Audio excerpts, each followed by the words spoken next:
잠깐 복습하고 가도록 하겠습니다. 역사적인 순간이고 앞으로 자주 종종 있는 기회가 아니니까 오늘 기회에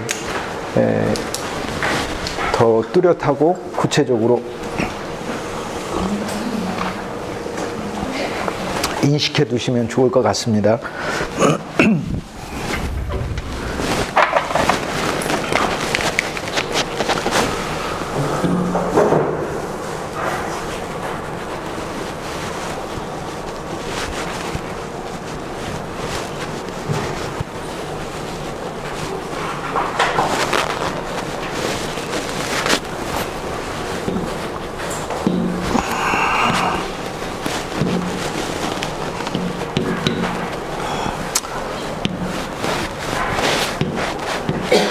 여기 이스라엘에서 반란이 로마 제국 때 66년경에 반란이 일어났습니다. 유대 반란이 일어나서 이제 73년까지 계속 지속돼서 사실 AD 70년에 이제 예루살렘은 멸망당하고 마사다에 가서 3년간 항쟁을 벌이게 되죠. 66년대 네로 황제 때 항쟁이 일어났는데 이 항쟁에서 네로가 보낸 베스파시안 장군하고 그 아들 티투스가 이 예루살렘과 인근 지역에 반란을 다 진압하고 그리고 이어서 네로에 이어서 베스파시안이 황제가 되었습니다. 베스파시안이. 그리고 베스파시안과 그 아들 티투스, 또 다른 아들이 있었는데 도미티안이라는 아들이 있어요. 그래서 티투스가 2년간 황제하고 폼페이 화산 펑 터지고요. 그가 병들어 죽자 그 형제 도미티안이 황제위에 오르게 됐어요. 그래서 이 두 아들과 아버지 베스파시안이 로마 황제위에 등극하게 됩니다. 이것은 그 이전까지 제가 지난주에 말씀드렸던 또 그 전주까지 말씀드렸던 카이사르와 아우구스투스 가문과 관계없는 황제가 등장했어요. 로마의 군권을 잡아가지고 그래서 이제 더 이상 이제 카이사르 후계자들이 혈연적 후계자들이 로마 황제의 위를 차지하지 않게 됩니다. 여기서 네로에서 끊기게 되는 거죠. 베스파시안과 티투스 도미티안은 이 전승을 로마 주화 수백만 개, 한 200만 개 이상에다 새겨가지고 20년 동안 2년도 아니고 3년도 아니고 20년 동안 지속적으로 유통시켰습니다. 그래서 로마에 대한 반역을 하게 되면 어떠한 운명을 갖게 되는가 하는 걸 그러한 교훈을 주었다 이렇게 말씀드렸죠. 그래서 이 동전을 주데아 캡타라고 부르죠. 여기 유데아라고 있죠. 유대 이제 캡타 포로가 되었다라는 뜻이죠. 그래서 2000년 전에 약 정확하게는 1940년 전에 베스파시안이 앞에는 이렇게 되어 있어요.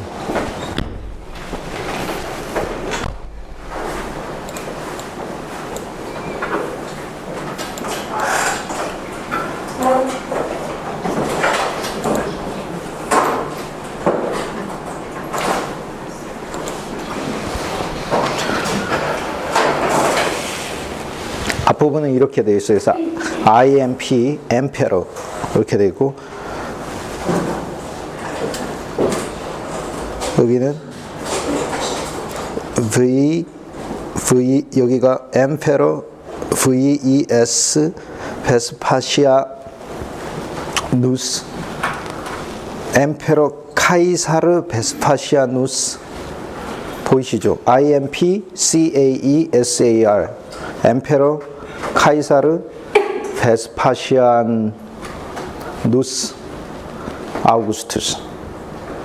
엠페러 IMP는 엠페라토르 군사령관, 군권을 장악한 사람이다. 그리고 카이사르는 로마의 카이사르의 그 후계자다라는 뜻이고, 베스파시안누스는 자기 이름이죠. 그 다음에 아우구스투스 황제다라는 거예요. 그래서 군사령관이고 황제이고 로마의 정신적 지도자고 이 타이틀 쓰고 싶은 건 다 씁니다. 그래서 이거는 이제 작은 데나리온이니까 요거밖에 안 썼지만 이렇게 가치는 데나리온이 훨씬 크죠. 그러나 이거는 데나리온 4분의 1 정도밖에 안 되는 가격, 약 한 10,000원짜리 정도에 해당하는 이런 터티우스라고 부르는 단위인데, 이 단위 앞에 보면은 쓰고 싶은 거 뭐 별거 다 써놨어요. 조국의 아버지, 그러니까 엠페러, 카이사르, 아우구스투스, 피피, 파테르 파트라이, 조국의 아버지, 뭐 폰티푸스 막시머스, 대제사장, 자기 자랑으로 가득 찬 그 로마의 모든 주화 중에서 자기 자랑으로 굉장히 가득 찬 주화를 펴냈습니다. 이걸 유데아 캡타라고 이제 부른다라는 거죠. 그래서 여기 보시면 유데아 캡타가 이렇게 퀄리티가 아주 좋은 것은 25,000불 정도 합니다. 지금 약 한 3,000만 원 정도 합니다. 그 하나에. 제가 소장하고 있는 것은 이제 퀄리티가 저렇게 안 좋아요. 이렇게 여기 보시면은 병사가 여기 서 있고, 여기 유대 여인이 앉아서 울고 있고, 여기 유데아 캡타가 글자가 흐리게 돼 있고, 가운데 종려나무가 이렇게 서 있죠. 그죠? 종려나무는 이스라엘을 상징합니다. 이 나무 자체는 이스라엘 상징이에요. 그래서 원래 이제 이 그림을 통해 로마 병사가 이스라엘을 정복했고, 이스라엘의 여인이 울고 있어서 여자로 상징되는 이스라엘이라는, 국가는 여성형이니까, 그래서 비극을 겪고 있는 이 장면은 이쪽 한 부분에다 담았고, 유데아가 포로가 됐다, 캡타. 그리고 여기서는 이제 칼을, 원래 이제 그림이 보면 이게 단도를 가지고 이 대추야자 열매, 이 열매를 따기 직전에 그 모습을 가르쳐 주고 있습니다. 이러한 동전을 수백만 개 뿌렸는데, 나중에 이제 이스라엘이 건국되고 나서 1948년에 우리나라하고 똑같이 정부 수립이 되죠. 그러니 그때 이스라엘은 건국이 되죠. 국가가 서게 되죠. 그로부터 10년이 지나서 10주년 기념으로 메달을 만들어서 이스라엘은 곳곳에 확산시켰는데, 이게 바로 이스라엘에 만든 메달입니다. 메달의 한 면에는 유데아 캡타 그대로 두었다고 했습니다. 그러나 뒷면에는 이 쇠사슬로 되어 있는 이 모든 것들을 풀어 헤쳐서 자유를 찾은 이스라엘 리버라타, 이렇게 해놓고 로마 병사의 자리에 평화와 그리고 번영, 안정을 상징하는 어린아이를 든 여인, 그리고 또 한쪽에는 울고 있던 이스라엘이 더 이상 울지 않고 그 앉아있는 자리에서 나무를 심는 모습으로 만들었다라는 거예요. 오늘 그래서 마지막으로 다시 한번 만져보세요. 유데아 캡타, 유데아 캡타, 메달, 이스라엘 메달. 뒤에 나오는 거 확인해 보시고 하시면 되겠습니다.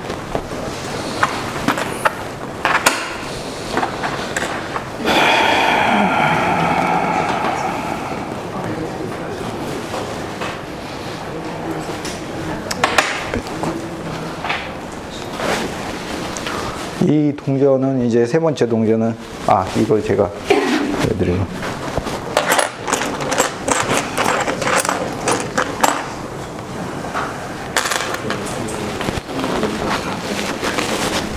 여기 마찬가지로 유데아에서 로마 군장입니다. 이렇게 군기 같은 거죠. 군기 밑에 울고 있는 유대인 포로를 그려놨습니다. 이거 데나리온이죠. 이건 은으로 만들었기 때문에 가격이 지금식으로 하면 10만 원짜리 화폐에 해당하는 거고, 이거는 10,000원에서 25,000원짜리 정도 화폐에 해당하는 거예요. 은으로 만들었으니까 훨씬 작죠. 이 데나리온이죠.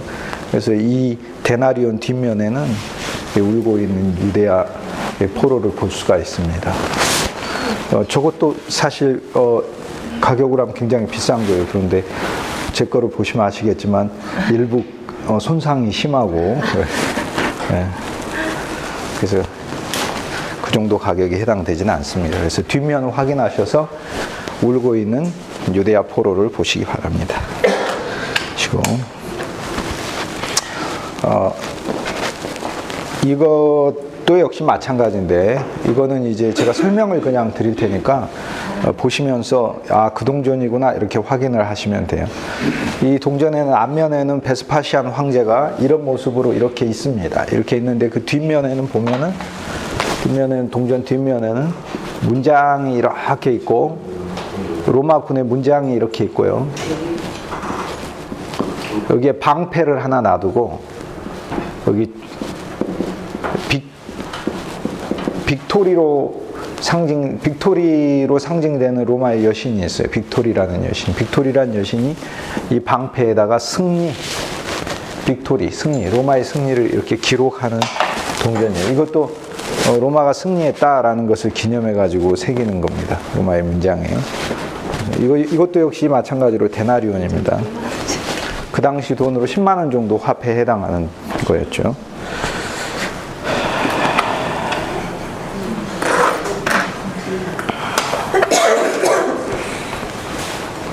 이때 전쟁은 네로 황제 때 일어났죠. 네로 황제 때. 이 전에 일어난 황제들의 변이에 대해서는 이제 더 이상 제가 진행 안 합니다. 오늘은 계속 수업을 더 다른 단계로 넘어가야 되기 때문에 어떻게 네로가 등장했는가 하는 건 지난 시간들 강의들 인터넷에 있는 거 참조하셔서 들으시면 되겠고요. 네로인데 이게 네로 황제의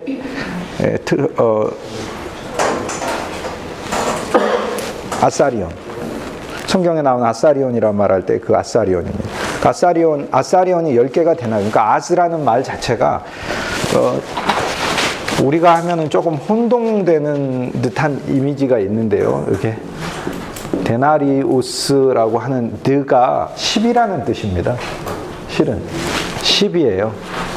데나리우스. 그래서 10아스가 있다는 말입니다. 그러니까 아스는 아사리온을 줄임말이거든요. 아사리온도 성경에 나온다니까요. 마태복음 10장에 한 아사리온에 참새 2마리, 누가복음 12장에 2 아사리온에는 참새 5마리. 예수님 말씀이 얼마나 신기한지 몰라요. 참새 아사리온이, 그러니까 한 아사리온이 데나리온의 10분의 1이니까 한 데나리온이 하루 일당이잖아요. 10만 원이다 그러면 한 아사리온은 10,000원에 해당하죠. 1만 원. 여기 1만 원에 해당하죠. 10,000원짜리 하나 가져가면 참새 2마리 샀다 이 얘기입니다. 참새 2마리. 그게 예수님이 마태복음 10장에서 하는 거. 근데 예수님이 당시에 물가를 알려주려고 우리한테 하는 게 아니고 참새란 세상 사람들 가리켜요. 세상 사람들이, 저도 사실 그래요. 저도 어느 시기에 이게 내 인생에 엄청나게 중요한 것인 줄 알고 내 인생을 정말 투자했어요. 그런데 지나고 나서 그거 해봐야 10,000원짜리도 안 되는 거에다가 내가 내 인생 건 경우가 너무 많더라고요. 그게 예수님이 참새 2마리가 한 아사리온에 팔려간다라고 말씀하신 거예요. 너희는 참새보다 귀하지 아니하냐. 너희는 하나님이 우리를 봤을 때 너무나 소중한 가치다 하는 거죠. 그런데 누가복음에서는 아사리온 하나라고 얘기하지 않고 아사리온 둘에 참새가 4마리 팔린다 하지 않고 5마리 팔린다 하죠. 그러니까 한 마리가 더 추가가 돼요. 근데 누가복음은 이제 복음서에서 성격상 인간 세계를 향하신 사회동포주의의 그리스도 예수를 가리켜요. 마태복음은 그리스도 예수 안에 우리가 누리는 새로운 하늘나라를 이제 우리에게 주는 복음서인데, 누가복음은 온 세상에 참다운 인간 세계에 참다운 인간을 위한 왕국을 주시기 위해서 오신 사람의 아들이신 그리스도 예수를 말하거든요. 그래서 누가복음에서는 아사리온 1개가 아니라 아사리온 2개에 참새 5마리인데 한 마리는 덤으로 팔린다는 거죠. 그 이야기는 뭐냐면 사람의 군집성을 나타냅니다. 그러니까 어떤 사람은 자기 값도 못 받고 팔려나간다라는 게, 그게 이제 그리스도가 정말 하시고 싶은 말씀이에요. 그래서 이게 단위로 하자면 아사리온이지만 아사리온이기 때문이 아니라 이게 네로 황제 아사리온. 그런데 네로 황제인데 여기 앞에 보시면 이름을 확인하세요. 여기 이렇게 돼 있어요. 이게 RO입니다. RO. 그래서 NERO. 좀 흐리죠? 네로 카이사르. 네로 카이사르 이렇게 돼 있어요. 그래서 네로 카이사르 아우구스투스 이렇게 돼 있는데, 네로 카이사르를 아라비아 숫자를 안 쓰죠. 옛날 이 라틴어 글자 자체가 숫자입니다. 라틴어 글자 자체가 A는 1이고 그 다음 B는 2고 이런 식으로 라틴어는 글자 자체가 숫자예요. 숫자 값을 가지고 있어요. 그래서 네로 카이사르, 요것을 숫자로 그대로 다 더하면 666이 나와요. 이게 실제로. 그래서 이제 이게 네로 황제 시대 때 아사리온입니다.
네로 황제가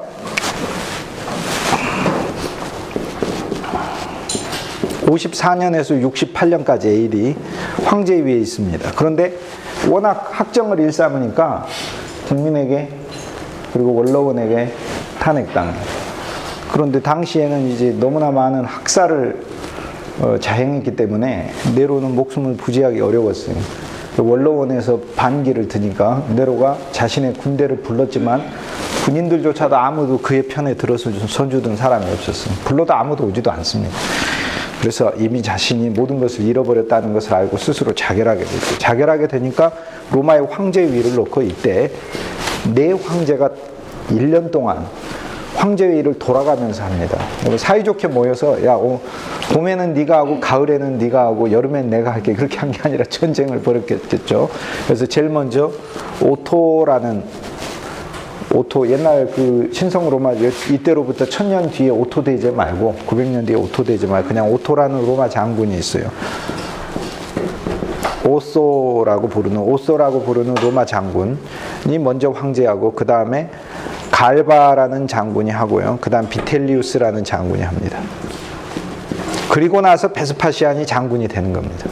황제가 되는 거죠. 베스파시아누스가 황제. 이 세 장군들이 먼저 황제위를 차지하고 베스파시아누스가 유대 전쟁을 하고 있다가 황제위가 빈 것을 알고 자기도 황제위를 차지하기 위해서 와서 결론적으로는 베스파시아누스가 그래서 69년에서 78년까지 10년 동안 황제위에 있게 됩니다. 그래서 베스파시아누스가 성공하게 되는 거죠, 군권을. 근데 이 세 사람은 불과 3개월도 권좌에 있지 못합니다. 근데 인간이 얼마나 어리석은지 아십니까? 황제위가 되자마자 자기를 위한 주화를 펴냈어요. 이게 비텔리우스 주화예요. 이게 비텔리우스 주화인데 여기 보시면 VI가 여기 숨어 있어요. 흐려졌죠? T가 보이실 거예요. 비텔 TELLIVAS 비텔리우스. 딱 3개월간 황제에 있으면서 자기를 자랑하고 알리기 위해서 3개월 후에 자기 운명도 모른 채 이게 그가 펴낸 겁니다. 그 뒷면에 SC라고 되어 있는 것은 시나투스 칸술라 집정관이라는 자기 직책 이름이에요. 처음에 권좌를 차지하고 올랐을 때는 정말 기분 좋았겠죠.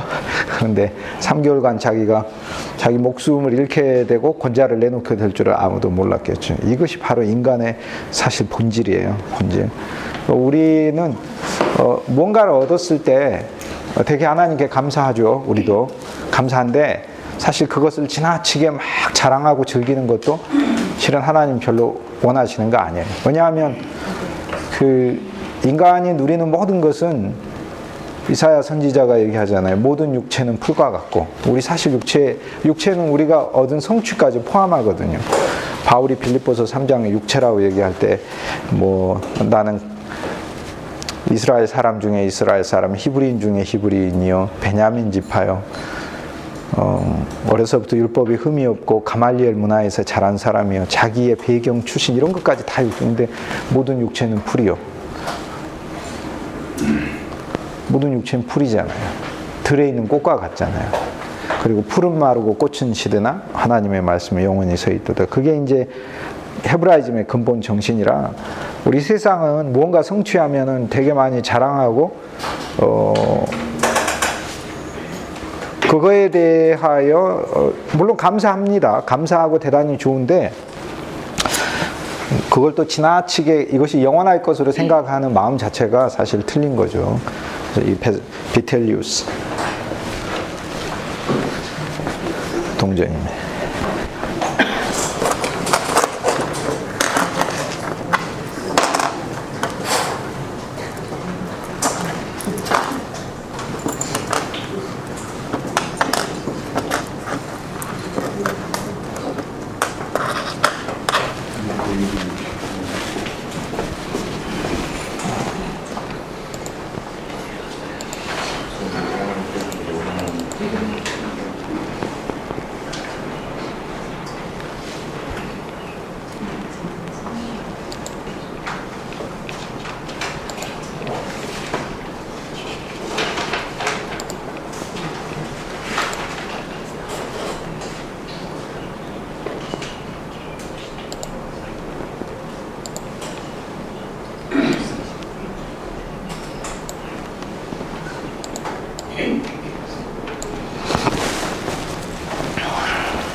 예수님 시대 때 이스라엘 동전 지난 시간에 보여드렸습니다. 오늘 이 동전을 다시 한번 보는데요. 그건 이유가 있습니다. 이스라엘 동전이 그 이유는 제가 잠시 후에 말씀드리겠고, 이게 바로 이제 예수님 시대 때라는 얘기, 정확히 2000년 전을 가리킵니다. 2000년 전에 이스라엘이 펴낸 동전이, 이스라엘은 은화를 펴낼 수가 없어요. 나중에 반란을 일으켜서 저 66년에 은화를 펴내게 되죠. 처음으로. 그래서 그냥 은화를 펴내는 건 그 로마 황제 허락을 받아야 되는데 정식 국가 위치를 상실했기 때문에 펴낼 수가 없고, 속국으로 있으면서 이스라엘의 이 분봉왕이 임명이 됐잖아요. 이 분봉왕들은 로마로부터 이제 그런 허락을 받아낼 수가 없었어요. 그래서 데나리온, 쉽게 얘기해서 은화, 아까 말씀드린 저 데나리우스, 로마의 기본 주화죠. 하루 일당 되는 이 데나리온은 이 로마 제국만 발행할 수 있었고, 또 극히 제한적으로 로마에게 아주 충성스러운 속국들은 발행할 수가 있었어요. 그러나 이스라엘은 그 전부터 계속해서 사실상 로마를 향해서 이 속으로 반감을 깊게 가지고 있었기 때문에 로마는 이제 이러한 주화 발행을 허락을 하지 않습니다. 그래서 이스라엘의 동전은 2000년 전의 동전은 그 당시 세계에 있어서 가장 적은 가치의 동전이었어요. 우리식으로 하면 1000원짜리, 2000원짜리 이 정도만 단위로 발행할 수 있습니다. 한번 이렇게 가정해 보면 되겠어요. 우리나라가 예를 들어 외국의 지배를 받으면서 우리가 우리 화폐를 발행할 수 있는데, 우리가 발행할 수 있는 화폐의 최대 단위가 1000원짜리 하나다 이렇게 생각하면 그거는 정말 얼마나 국권을 잃어버리는 거 하는 거 알 수 있죠. 그런데 이스라엘 땅에서 발행되는 화폐이기 때문에 이스라엘은 화폐의 원칙이 있죠. 첫째, 사람의 얼굴을 절대 넣지 않는다고 했죠. 이것이 헤브라이즘이라고 말씀드렸습니다. 헤브라이즘은 사람을 자랑하지 않습니다. 그래서 사람의 얼굴을 절대 넣지 않습니다. 안 들어, 거의 없어요. 그러니까 100% 없다 이렇게 하기는 어려워요. 왜냐하면은 그 헤브라이즘, 쉽게 얘기해서 히브리 사상을 무시하는 통치자가 얼굴을 만들어서 유통시키긴 합니다. 그러나 이스라엘 백성들이 이제 그런 화폐들을 거절하고 가능하면 안 쓰려고 하고, 그러니까 유통이 안 돼 버리기 때문에 이제 문제가 생기고 그렇죠. 그러나 90% 이상의 이스라엘에서 발행된 화폐들은 열매라든지 또 뭐 제사 드릴 때 쓰는 기름병이라든지 뭐 나무라든지 이런 것들을 쓰고, 아니면 글자 들어간 것도 거룩한 이스라엘, 거룩한 하나님의 대제사장, 뭐 이런 이 글자들로 새겨 넣습니다. 가장 대표적이고 당시에 가장 많이 알려졌던 것은 이렇게 닷이죠. 배가 침몰하지 않도록 닷을 놓는 거, 그리고 다윗의 별이 있는 거, 이게 바로 지난 시간에 보여드렸던 이스라엘의 동전입니다. 당시 시대 말로 하자면 렙돈이라고 부릅니다. 작다라는 뜻이에요. 렙돈. 그래서 과부가 2렙돈을 바쳤다 할 때 저거를 의미하게 됩니다.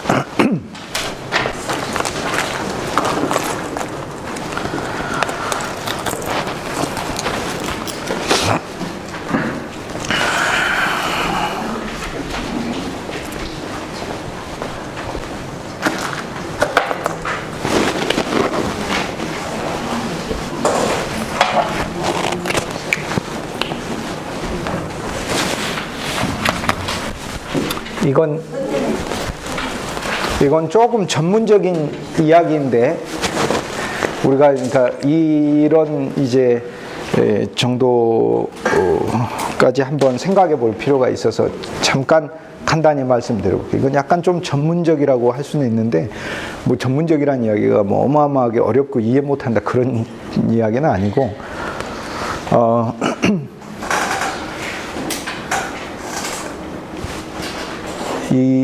저 동전들은 헤로드 왕과 바로 직전에, 헤로드 왕 직전에 이스라엘의 대제사장이 통치자 역할을 하면서 펴낸 거예요. 그런데 헤롯과 헤롯의 아들들이 이스라엘을 다스립니다. 그러면서 펴낸 동전은 좀 틀립니다. 어떻게 틀리냐면 약간 더 크게 만듭니다. 약간 더 크게 만들면서 가치를 높입니다. 그것은 그들이 로마에 의해서 지명된 왕이기 때문에 이스라엘 백성들에 의해서는 그렇게 큰 신임을 얻기가 어렵겠죠. 그렇기 때문에 이스라엘의 명예를 높여준다, 또는 이스라엘을 위한 통치자라는 그러한 느낌들을 주기 위해서, 그래서 약간 더 큰 동전들을 만들어서 펴냅니다. 한쪽 면은 대부분 이제 이삭은 풍요를 상징하잖아요. 그걸 놔두고 또 다른 한편에는 통치자인 자기의 이름들을 놔두는데, 여기 이 동전이 바로 헤롯 아그리빠라는 이 통치자가 이제 펴낸 동전이에요. 먼저 돌고 있는 동전들을 제가 설명을 잠깐 해드리고 이렇게 하죠. 보시도록 하죠. 예수 그리스도가 탄생하셨을 때, 그러니까 BC 1년 12월 25일 탄생하시고 AD 1년 1월 1일 할례를 받으시고, 그래서 그리스도 예수에 의해서 세계 역사는 이렇게 갈라진다고 제가 말씀드렸습니다.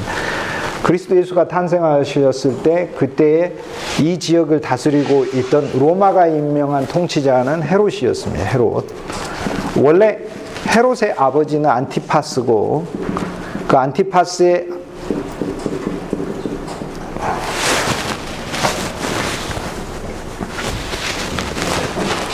헤롯의 안티파르가 이제 아버지고, 그 위에 할아버지가 안티파스인데, 이 안티파스가 가문을 일으켜 세웠어요.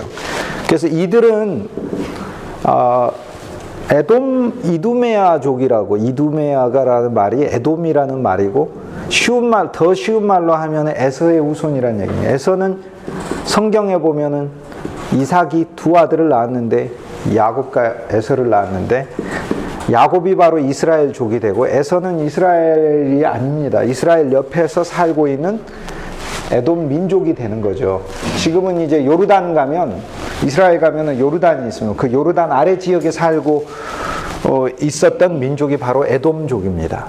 그래서 에돔족은 이스라엘 사람이 아닌데, 에돔족은 이 다윗 왕 이후로 이스라엘의 지배를 받고 있다가 이스라엘의 힘이 약해졌을 때, 요아스 왕 시절에 이제 반역을 일으켜가지고 독립을 차지하기도 하고, 하지만은 대개의 경우 아시리아 지배도 많이 받고, 끊임없이 이제 이스라엘과 갈등을 일으켰던 그런 민족이에요. 그런데 예수님이 탄생하시기 바로 직전에 이 에돔은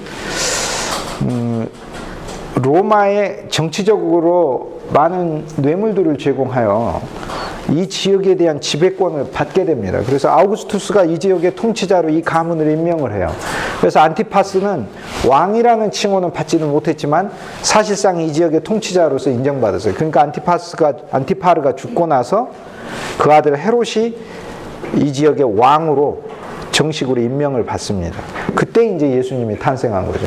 그러니까 헤롯은 유대인이 아니에요. 유대인이 아닌데 유대인이 왕이 된 거예요. 그러니까 동방에서 박사들이, 성경에 보면 동방 박사들이 예수님이 태어났다고 헤롯 왕에게 가가지고 물어본 질문이 뭐라고 물어봅니까? 유대인의 왕이 어디 계시뇨? 이렇게 물어봐요. 우리가 동방에서 그가 태어났다는 표를 보고 왔습니다. 유대인의 왕이 어디 있냐고. 자기가 유대인의 왕이죠. 근데 자기는 유대인이 아니죠.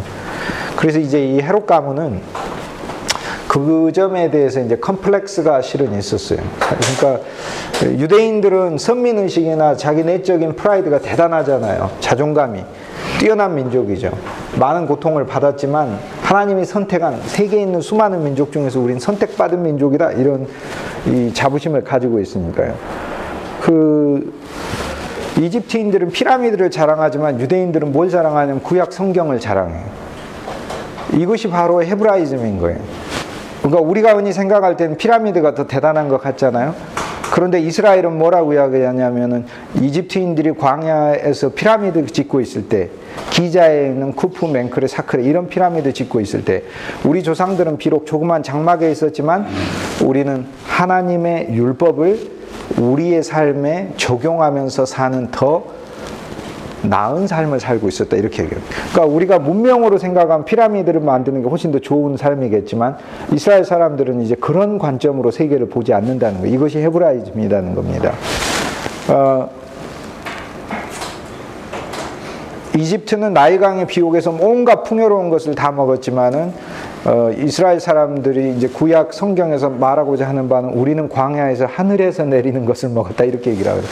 실은 이제 만나가 하늘에서 내리는 건데 하나님의 말씀을 가리키는 거죠. 그러니까 우리는 하나님의 말씀을 먹었어. 우리는 이것이 바로 우리의 진짜 행복이야 라고 얘기를 하는, 그러니까 관점이 기본적으로 다른 거죠. 이게 이제 그런 민족에게 헤롯이 유대인도 아니면서 왕하니까 왕으로서 대접을 못 받아요. 그래서 헤롯이 취한 많은 정책이 유대인들을 위해서 성전도 크게 세워주고 예루살렘 성전 세워주고 또 유대인 대제사장 딸이랑 결혼을 했어요. 미리암이라는 여자하고. 앞에 부인이 둘이나 있었건만 부인 둘을 버리고 세 번째 결혼을 해서 그래서 이제 뭐 아들도 낳고 그럽니다.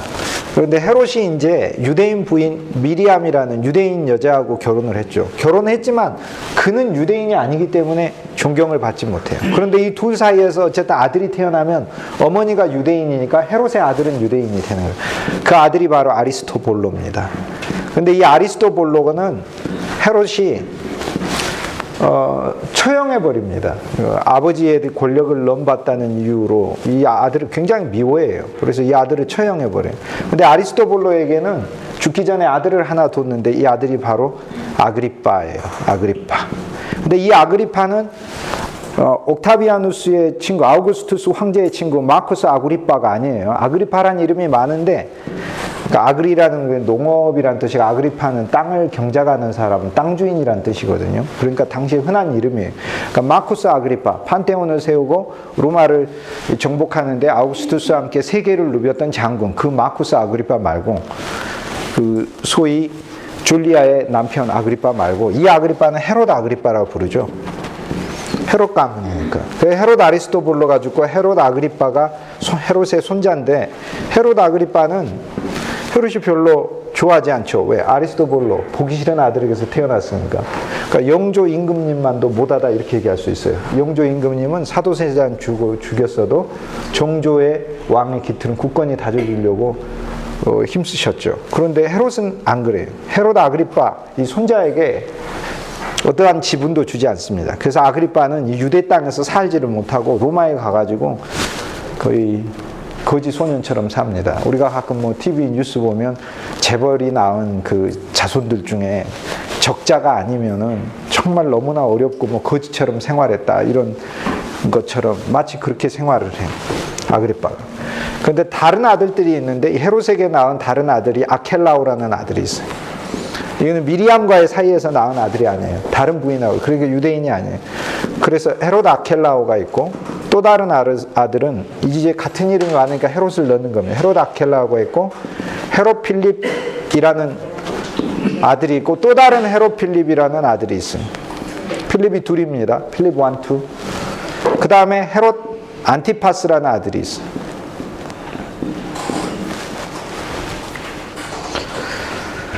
헤롯이 죽고 나자 예수님 탄생하실 때 베들레헴 아기들을 너무 많이 죽여서 이제 그 왕국이 보존은 되지만 헤롯의 목숨은 하나님이 치시죠. 그래서 헤롯이 죽고 나자 그의 아들들에게 왕국이 나뉘어지는데 그 아버지를 가장 많이 닮은 잔인한 왕이 헤롯 아켈라오예요. 근데 아버지는 유능했는데 헤롯 아켈라오는 잔인하면서도 무능합니다. 통치자 중엔 그런 통치자가 있죠. 무능한 통치자가 있고 잔인한 통치자가 있고 잔인하면서 무능한 통치자. 그가 헤롯 아켈라예요. 그래서 여기 이스라엘 부분을 크게 한번 확장을 해보면 이렇게 갈릴리 호수가 있고 아래 사해 바다가 이렇게 있죠. 갈릴리 호수가 이렇게 내려오고 여기가 지중해고 여기가 이제 우리는 김제 평야가 있으면 이스라엘은 여기는 샤론 평야가 있고 이쪽에 이스라엘 평야가 있고 예산 평야가 있듯 이스라엘 평야가 있고 여기가 사마리아 지역이고 여기가 예루살렘이 있습니다. 그 아래 살짝 있는데 베들레헴이 있고 이렇게 돼 있어요. 여기가 오늘날의 요르단이고요. 갈릴리 호수가 이렇게 있는데 여기서 헤롯 아켈라오는 남쪽을 다스리고요. 헤롯 안티파스는 이 북쪽을 다스려요. 그 다음에 여기 있는 이 가장 높은 북쪽과 여기 요단강 건너편 이쪽에 동쪽 지역에 있는 이 땅들은 헤롯 필립이 다스립니다. 헤롯 필립이. 근데 이들이 다스리다가 헤롯 아켈라오는 잔인하고 아버지를 닮았으니까 예수님이 헤롯 아켈라하고 살고 있는 이 지역에서 잘하실 수가 없어요. 그래서 비교적 온건하고 별로 뭐 예수 그리스도 끝까지 찾아서 죽이려고 하는 그런 노력을 안 기울였던 헤롯 안티파스가 살고 있던 북부 나사렛에 가서 그래서 예수님을 사시면서 나사렛 예수다 뭐 이런 칭호를 씁니다. 근데 이제 나중에 아켈라오는 무능하다고 로마에서 세금 제대로 못 걷고 막 그러고 뭐 학정을 일삼고 그러니까 이 지역에서 분란도 많이 일어나고 또 아우구스투스에게 투서도 많이 들어가고 했을 거 아닙니까? 그러니까 헤롯 아켈라오는 AD 16년경에 제위에서 물러나게 돼요. 그리고 나서 로마는 총독을 직접적으로 보내서 총독이 유대 지역을 다스립니다. 이제 안티파스하고 필립은 영토를 유지하기는 하지만은 여기 아그리빠가 있잖아요. 이 아그리빠가 친구가 있었는데 친구가 바로 칼리귤라예요. 그러니까 칼리귤라가 37년경에 황제가 되었을 때 이 둘도 다 물러납니다. 그리고 이 시기에 또 필립은 병들어 죽고 그리고 물러나게 돼. 그러면서 칼리귤라가 자기 친구인 아그리빠를 이 지역의 왕으로 임명한 거예요. 그래서 아그리빠가 임명돼서 왔을 때 유대인의 태도는 틀렸어요.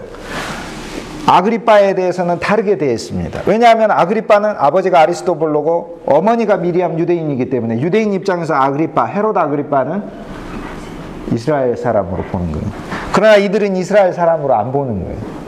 피가 다르다. 올라가면은 이스라엘은 야곱의 다른 이름이잖아요. 야곱의 다른 이름이 이스라엘이고 야곱에게 즉 이스라엘에게 12지파가 있어서 이게 바로 이스라엘이죠. 그러나 야곱의 형 에서는 전혀 다른 민족을 구성해 나갔으니까 이스라엘이 될 수가 없는 거죠. 헤롯은. 그렇지만 헤롯 아그리빠는 그 피가 미리암의 피, 유대인의 피가 들어있기 때문에 유대인이 봤을 때는 유대인의 왕으로서 자격이 있다고 보는 겁니다. 그래서 헤롯 아그리빠가 유대 지역의 왕으로 왔을 때 그때 그리스도 예수님이 부활했고 제자들은 복음 전하고 있는데 내가 어떻게 하면 환심을 살 수 있을까? 여러 조치들을 취하죠. 취하면서 이스라엘의 동전을 새로 펴내는데 약간 더 크게 펴냅니다. 이게 달아서 그런데 조금 더 크게 펴내요. 제가 그래서 이제 그거를 말씀드리려고 하는 거예요.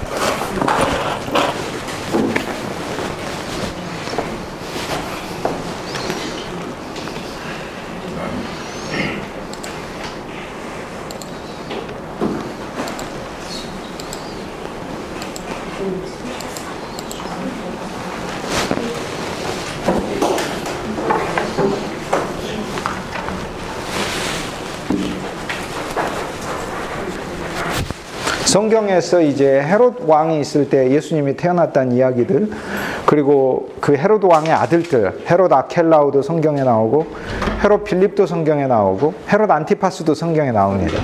그리고 헤롯 아그리빠도 사도행전에 나옵니다. 그리고 저 아그리빠가 유대인의 환심을 살려고 기독교를 박해라죠. 왜냐하면 유대인들이 기독교에 대해서 싫어한다는 것을 알고, 그래서 야고보의 목도 치고, 그리고 이 헤롯 아그리빠가 죽고 나서 그 아들이 또 왕이 되니까 그 아들의 이름도 아그리빠라고 부르는데 아그리빠 1세, 아그리빠 2세예요. 그런데 아그리빠 2세일 때 유대 전쟁이 일어났어요. 그러면 헤롯 아그리빠는 입장이 정말로 묘한 거죠.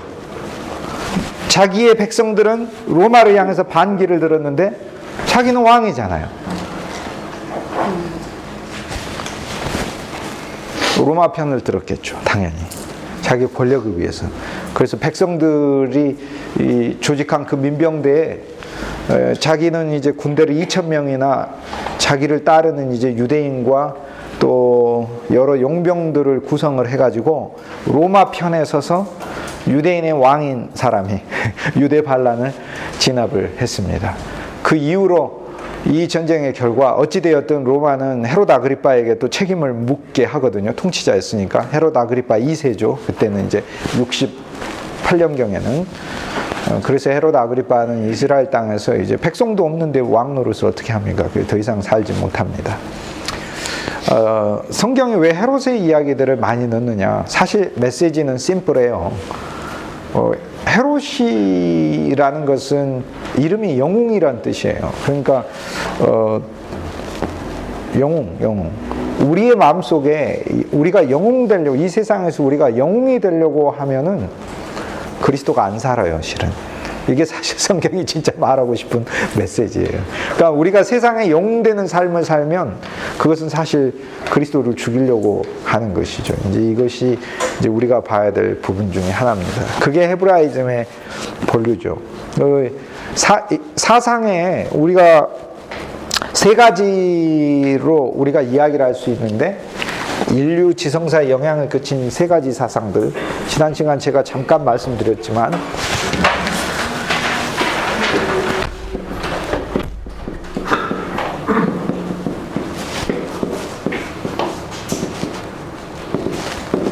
헤브라이즘이 있죠. 헤브라이즘은 저 유대인 메달에 나온 것과 똑같은 거예요. 근본적인 거. 저 메달을 통해서 볼 수 있듯 본래 저러한 고통과 고난을 받았으나 이러한 고난과 고통 속에 복수를 꾀하기보다는 새로운 창조를 사랑 안에서 또 생산적이고 미래를 위한 새로운 창조를 꿈꾸는 게 이게 바로 헤브라이즘의 근본 정신인 거죠. 헤브라이즘이 이 소위 인류 지성사의 중요한 축을 이어오는데 문학에도 그렇고 소위 헤브라이즘의 원어인 히브리라는 말은 건넜다라는 뜻입니다. 강을 건넌 거. 그거가 본래 본 뜻이에요. 건너다. 건너다. 우리가 그 미국을 세운 사람들을 필그림이라고 부르는데요. 영어 단어에 필그림이란 말이 있습니다. 필그림. 그럼 필그림을 이제 사전에 보면 번역할 때 순례자라고 번역을 하죠. 근데 원어를 보면은 이게 필이라는 말은 라틴어 퍼르에서 나오고 그림이라는 말은 아게르라는 말이야. 아그리. 아까 아그리빠 할 때 이 아그리하고 같은 겁니다. 그러니까 땅이란 뜻이에요.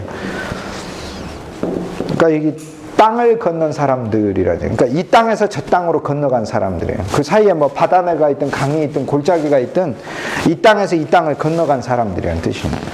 그러니까 필그림이죠. 예를 들어 유럽 땅에서 저 땅으로 건너갔으니까. 근데 그것은 단순히 땅만 건넜다는 뜻이 아니에요. 영역이 달라졌다는 뜻이에요. 그러니까 이게 히브리즘의 본 뜻이에요. 건너버렸다니까. 그러니까 쉽게 얘기해서 생각이 틀리다 그 얘기입니다. 건넌 사람이. 그러니까 우리는 세상을 이렇게 살지만 헤브라이즘은 우리가 이 세상에 속해 있지 않아요. 우리는 이미 건넌 사람이, 이 세상에서 건넌 사람이. 그러니까 사실 우리 삶에 고난이 오든 어려움이 오든 어떤 것이 와도 우리가 사실 여기서 건넌 사람이라는 생각을 하는 게 헤브라이즘의 본령이죠. 거기에 이제 또 추가를 하면 어떤 직분이든지 내가 바로 이 직분을 대신하는 거죠. 구약 성경에 왕이 됐다고 할 때 우리는 뭐 그냥 왕이 된 거지만은 히브리 문학에서는 전부 다 대신하여 왕이 됐다. 대신하여 왕이 됐다. 대신하여 왕이 됐다. 대신하여 왕이 됐다. 그러니까 대신하여 대통령이 됐다. 이런 말하고도 똑같은 거예요. 그 무슨 뜻이냐면 왕이 된 건 내가 왕인 거예요. 그런데 헤브라이즘에서는 그 사람은 예를 들어서 르호보암은 대신하여 왕이 됐다. 그 얘기는 참 왕이 따로 있다는 이야기예요. 그 참 왕을 내가 대신하여 왕하고 있다는 거예요. 그러니까 나 역시 모형인 거예요. 나 역시 모형. 이 세상에 있는 통치자들이 사실 헤브라이즘적 사고를 가지면 이 권력이 사실상 내 것이 아니고 나는 그냥 대신하는 존재라는 생각을 갖게 되는 것이죠. 나는 대신하는 거예요. 그냥 대신. 참 존재가 따로 있는 거예요. 본질이. 그렇기 때문에 이걸 가지고 내가 천년만년 살 것처럼 할 것도 없고 나 역시 손을 놔야 된다는 사실을 알고 있고 참왕을 대신하여 왕하고 있기 때문에 참왕의 평가를 받게 된다는, 그러니까 이런 것들이 이제 헤브라이즘의 근본적 사고입니다. 그러니까 건넌 거, 그리고 또 보이지 않는 것들을 추구하는 거, 이런 것들이 헤브라이즘에서 남들이 화려한 거를 이렇게 자랑할 때 나는 정신적으로, 지성적으로, 또 영적으로 무엇을 먹었나를 자랑할 수 있는 것이, 그것이 바로 헤브라이즘이죠. 헤브라이즘에 있는 사람들의 언어는 다르죠. 일반 가장 이제 저급한 게 바알리즘이죠. 바알리즘은 자기의 명예 건강, 바알 숭배니까 명예 건강, 재물 숭배주의자들이죠. 그걸 이제 바알의 신들은 쥐, 벼룩, 파리 이런 거잖아요. 신상 자체가. 그러니까 하나님의 눈으로 봤을 때는 돈이나 명예나 권력은 사실 쥐, 벼룩, 파리하고 좀 비슷합니다. 이게 헤브라이즘적 사고예요. 물론 그 헤브라이즘적 사고만으로 우리가 이제 세상을 다 모든 것을 풀이해서 쓸 수는 없지만 기독교적인 사고는 거기서 하나 더 전진해 나가요. 그러나 헤브라이즘적 사고를 알면 저희들이 좋죠. 헬레니즘은 지혜를 추구하는 거죠. 세상의 원리들. 그러나 로마의 사상, 로맨티시즘은 실용적인 거죠. 그러니까 헬레니즘은 내가 세상을 사랑하는 지혜로운 원리, 그러니까 세상 안에서 어떻게 하면 효율적이고 더 지혜롭게 사느냐 추구하는 게 그게 헬레니즘이니까. 그러니까 인류 지성사의 한 축에 헤브라이즘이 있고 또 한 축에 헬레니즘이 있고 지혜롭게 살고, 그러니까 과학의 원리 또는 심지어는 철학적 원리, 여러 원리들을, 물질의 원리, 물리, 이런 원리, 천체의 원리, 이 천문, 이런 학문들이 헬레니즘 아래서는 발전할 수밖에 없는. 근데 로마는 조금 더 성취지향적이에요. 그렇다고 로마가 바알리즘은 아니에요. 로마는 말 그대로 나에게 정말 유익이 되느냐를 따집니다. 그래서 이 로마는 실제적으로 훨씬 더 적용되는 사상이기 때문에 우리가 이 세 가지가 우리 안에 어떤 사상적 체계로 있다면은 여러 일들을 보는데 조금 더 편할 수 있다, 이렇게 얘기할 수 있어요. 어떤 한 면에 있어서는 우리는 건넌 사람으로, 사실 건넜어요. 주변에 있는 모든 빌딩들, 모든 사람들이 가지고 있는 그 화려한 어떤 스펙들, 그것도 부러워하고 살 이유조차가, 그게 헤브라이즘이 근본적으로 내가 하나님이 나에게 주신 또 다른 가치가 있으니까. 헬레니즘은 세상을 살아가는 나의 지혜를 추구하는 거예요. 근데 이 헬레니즘과 로맨티시즘, 로마의 사상은 어떻게 틀리냐? 약간 이런 면에서 틀리죠. 예를 들어 헬레니즘은 이 삼각형 아치를 놓고 기둥을 세워서 거대한 신전이나 집이나 귀족의 집이나 또는 관공서나 이런 것들을 지을 때 그 권위를 드러내죠. 근데 이러한 건물들을 로마는 그대로 지으면서, 예를 들어서 이렇게 아치들이 있다 그러면은 이 아치들을, 이런 거, 또 기둥들이 있다 그러면 기둥들을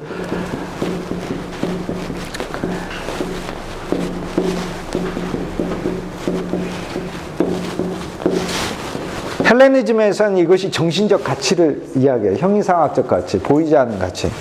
근데 로맨티시즘, 로마의 사상은 이런 걸 그대로 써요. 쓰는데 여기다가 배수로 이용하고, 배수로. 요 밑에다가 지붕 덮개를 씌워서 요 공간을 또 활용하고, 여기다 공기통으로 쓰고, 이렇게 씁니다. 그리고 세울 때 단순히 많은 어떤 그 헬라 철학에 있어서 이 기둥들을 통해 상징적으로 말을 하려고 하지만은 로마는 필요한 만큼의 기둥만 세요. 그러니까 실용적이라는 거예요. 그러니까 어차피 해야 될 이야기들을 하면서 그거를 통해, 보이지 않는 말들은 하면서 그거를 통해서 더 실용적으로, 더 실제 쓸 수 있게끔 하는, 이게 바로 이제 기본적으로 로마의 철학이죠. 동상을 만들고 조각을 만들고 할 때도 헬레니즘은 지혜이기 때문에 가장 아름다운 모습의 상을 만드는 거예요. 장군의 그림을 그려도, 신의 그림을 그려도, 여신의 그림을 그려도 가장 아름다운 모습, 가장 이상적인 인간의 모습을 그립니다. 이게 바로 헬레니즘이에요. 항상 이상과 가장 지혜로운 걸 추구해요. 근데 로마의 동상을 보면 그렇지 않아요. 어그러지고 추하고 막 그릇되고 연약하고 이런 그림까지도 실제적으로 그러니까 우리 삶의 표현이다, 이렇게 얘기를 해야 되겠죠. 저는 어떤 한 사상이 낫다 이런 거를 얘기하기보다 기본적으로 하나님은 이 세 가지 사상을 우리 세계에 주셨어요. 그건 우리가 쓸 수 있는 사물을 바라보는 세계의 안경이다, 그렇게 얘기할 수 있습니다. 근데 기독교 사상은 또 조금 틀립니다. 사실 헤브라이즘을 기독교 사상으로 이야기하는 분이 있는데 그렇지 않습니다. 헤브라이즘과 기독교 사상은 또 틀립니다. 예를 들면은 헤브라이즘에서 아주 좋은 거 하나가 있습니다. 이들은 건넌자이기 때문에 그들이 벌은 돈은 나만을 위한 돈이 아니라 공동체를 위한 돈이에요. 실제로요, 유대인 청년들은 등록금이 없어서 대학을 못 다니는 일은 없습니다. 우리가 한국인들이 해외에 나가가지고 한국인들끼리 자주 모이고 우리 문화를 잘 지켜나가죠. 그런데 사실 유대인들을 엄밀히 들여다보면은 비교가 안 됩니다. 유대인들은요, 1년이면은 매년 여름에 한 달씩 유대인 자녀들이 자기 연령대에 맞춰서 한 달 동안 캠프를 미국 전역에서 다 갔습니다. 그곳에서 유대인들이 서로 만나서 이 지역에 살든 저 지역에 살든 이 주에 살든 저 주에 살든 매년 한 달씩 그들은 그 수련회를 통해 거의 함께 생활을 하면서 그 아이들이 수백 명, 수천 명의 아이들이 서로 만나고 자라게 돼요. 나중에 대학을 졸업하고 짭을 잡게 될 때 전 미국에 어디에 가도 함께 그동안 수십 년 동안 수련회에서 보았던 그 사람들 거기에서 다 볼 수 있어요. 유대인 젊은이가 등록금이 부족해서 대학을 못 다닌다. 그거 없습니다. 유대인 공동체에 편지를 쓰면 즉각 등록금이에요. 이게 헤브라이즘이에요. 근데 기독교 정신은 조금 더 나갑니다. 유대인이나 이방인이나 차별이 없는 거예요. 이것이 기독교 정신인 거예요. 그게. 기독교 정신은 조금 더 나가는 거예요. 이게 차별이 없는 거예요. 그리고 기독교 정신은 우리는 걷는 자로서 사는 게 헤브라이즘인데, 기독교 정신은 걷는 것만 있는 게 아니라 성육신이 있어요. 아예 그 사람의 입장에 대주는 게 있어요. 이게 기독교 신앙이에요. 헬라인은 내가 이 세상에서 좋은 지혜자로 살기 위해서 나를 위한 지혜가 필요하겠지만, 기독교에서 말하는 기독교 신앙이라는 것은 그것이 아니에요. 하나님 앞에 늘 자기를 반성하고, 그게 회개죠. 그러니까 종교의 기도는 내가 잘 되게 해달라는 기도잖아요. 그러니까 제일 어리석은 사람들이 이런 질문한 사람들이죠. 왜 기독교인들은 하나님이 살아있다면서 기도를 하는데 왜 기독교인이 망하기도 하고 건강을 잃기도 하고 병에 걸려요? 기독교인의 하나님은 병을 안 주시는 하나님이 아니라 병이든 파산이든 어려움이든 이런 것들을 통해 그리스도인을 만들려고 하는 거. 하나님은 하나님의 사람을 만들려고 하는데 목적이 있지, 안 주려고 하는데 목적이 있지 않아요. 그러니까 당연히 있죠. 사실 성경이 말하는 건 인간이 세상에 태어나서 하나님 앞에 갈 때까지 정해진 고난의 프로그램이 있어요. 우리는 그 고난의 프로그램을 거치고 하나님께 가는 거죠. 그것이 기독교 신앙이 본질적으로 말하는 거예요. 그러니까 세상의 종교는 나한테 이런 고통이 없어야지, 그런데 그게 아니고, 기독교 신앙은 하나님이 내 인생에 다양한 종류의 고난을 예비하고 계시는구나. 근데 그 고난의 과정을 거치면서 나는 인생의 껍데기들을 버리고 그런 것들에 내 눈길을 주지 않고 더 본질적이고 하나님이 나에게 진짜 원하는 삶이 무엇인가, 그것을 바라보며 살겠다라고 가는 거죠. 그리고 실제 그런 거죠. 보세요. 그러니까 하나님이 왜 우리에게 가난을 주십니까? 부를 자랑하지 말라고 주는 거고요. 하나님 우리에게 건강을 왜 잃게 하십니까? 연약한 자들을 돕고 사랑하고, 그동안 건강하게 살았던 것만이 좋은 삶이 아니라 건강 자체도 자랑할 바가 아니고 우리가 유한한 삶임을 가르쳐주기 위해서. 그러니까 어떤 하나님은 고난을 사용해서 메시지대로 계속 주시는 거지. 근데 이제 고난을 주면서 니는 막 큰 죄를 지어서 잘못해서 내가 이런 고난을 준다, 그런 것만이 하나님의 고난에 들어있는 것은 아니에요. 그래서 기독교 신앙은 그 헤브라이즘적의 인과응보적인 사상에서 또 조금 더 나아간 겁니다. 그런 게 이제 기독교 사상의 본류다, 이렇게 얘기할 수 있겠습니다. 예, 10분간 휴식하고 이어서 하도록 하겠습니다.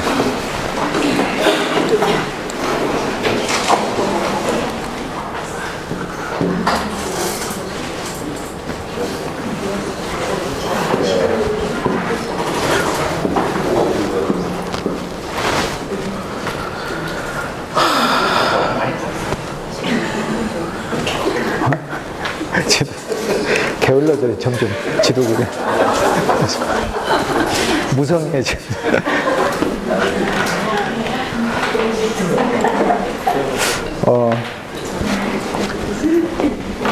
로마의 황제들은 100년에서 200년 황제들은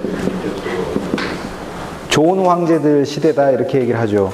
그러니까 예수님 탄생에서 100년 사이의 황제들은 형편없는 황제들인데 100년에서 200년은 좋은 황제들, 특히 이제 5명의 현명한 황제들이 있다 해서 오현제 시대다, 뭐 이렇게 부릅니다.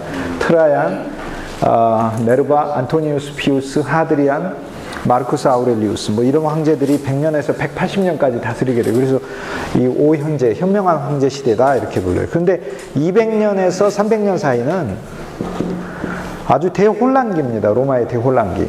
이때 황제 숫자는 정말로 많아. 예를 들면 250년에서 280년 사이에는 26명이나 황제가 나요. 그러니까 한 해 2년, 3년도 이렇게 황제 위에 제대로 있지 못합니다. 로마의 대혼란기. 이 대혼란기를 이제 끝낸 게 이제 디오클레시안이라는 황제인데, 오늘은 제가 그 얘기 하려고 하는 게, 이 대혼란기의 황제들은 역시 마찬가지죠. 권자의 앞 전임자를 쿠데타로 죽이고 자기가 군권을 잡아서 올라가 봐야 또 그러한 그 정치적 상황에서 인간 자체가 이제 좋은 지도자의 덕목을 갖추지 못한 채 자리를 탐내서 자리에 올라가게 되면 그건 그대로 다 실패하고 드러나게 돼 있는 거죠. 그러니까 무엇이 되느냐에 또 무엇이 돼서 이것을 어떻게 권력을 누리느냐에만 온갖 초점이 있었지 그 권력을 정말 행사하기 위한 그 권력이라든지 그 권자가 국민을 위한 것인데 그러한 점에 있어서 자신이 진실로 지도자의 덕목을 갖추고 있느냐에 대해서는 별로 묻지 않는 거죠. 그러다 보면 저런 혼란이 계속 일어나죠. 예.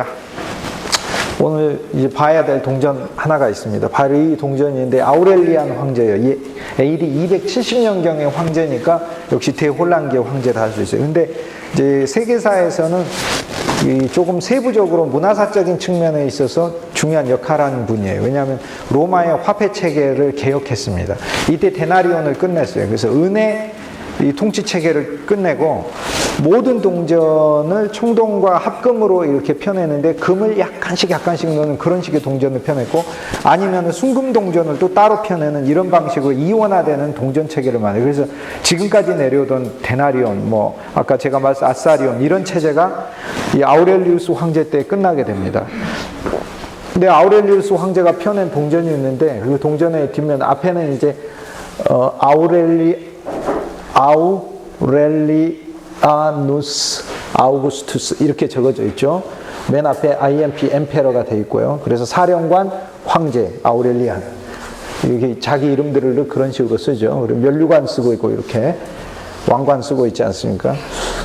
그 뒷면에 보면은 이 황제는 군사령관 출신이기 때문에 여기저기 다니면서 정복전쟁을 수행해서 많은 사람들 포로로 잡았어요. 그래서 동전의 뒷면에다가 포로를 잡아가지고 이렇게 자랑하는, 자기의 승리를 자랑하는 이런 동전도 펴냈어요. 그래서 이 시기로부터 동전이 약간 달라지게 됩니다.